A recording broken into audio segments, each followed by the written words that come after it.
Get ready for dictation. Start. I hope when a case is detected, tried and proved of a grave act of adulteration, then the punishment must be definite, heavy and exemplary, because unless the punishment is exemplary, it will not act as an effective deterrent. I would like to say a few words about voluntary agencies, social organizations, and public spirited men and women have a great part to play in all these spheres, and I hope the government will do everything in their power to see that voluntary agencies and the public spirited individuals are given all encouragement and assistance, because although the state's hands is bound to be and must be a watching hand on checking the evil, and it has to be a helping hand, the responsibilities must be greater and stronger.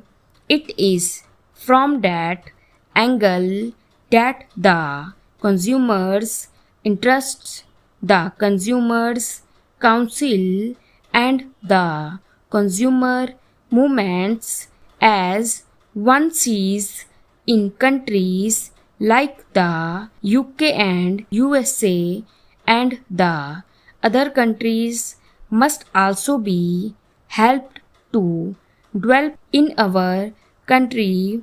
There are certain defects in the bill. Under the existing section, there is a provision that the sample taken by the food inspector shall be divided into 3 parts. One will be given to the person from whom the sample is taken, the other is sent to the local health authorities, and the third one is sent for public analysis to the public analyst. Stop para.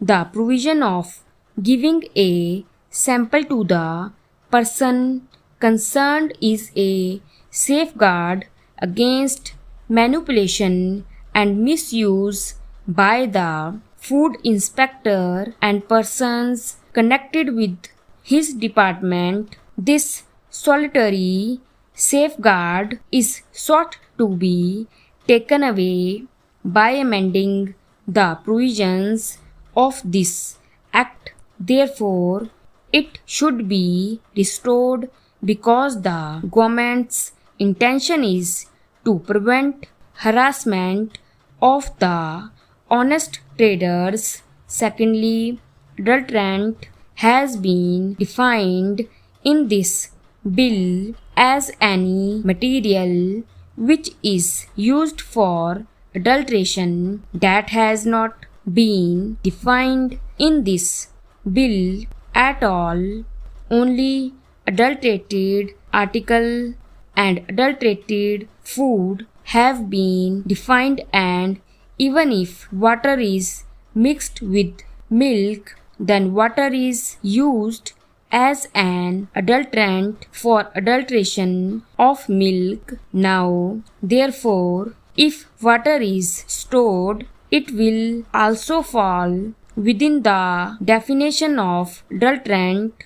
If sugar is mixed in barfi in excessive quantity and the khoya is not mixed as prescribed, then sugar can also be said to have been used as an adulterant. Therefore, my submission is that there is no necessity of defining adulterants afresh in this bill. In the old bill, It has been laid down that any material which is used for adulteration can be seized by the food inspector. Stop.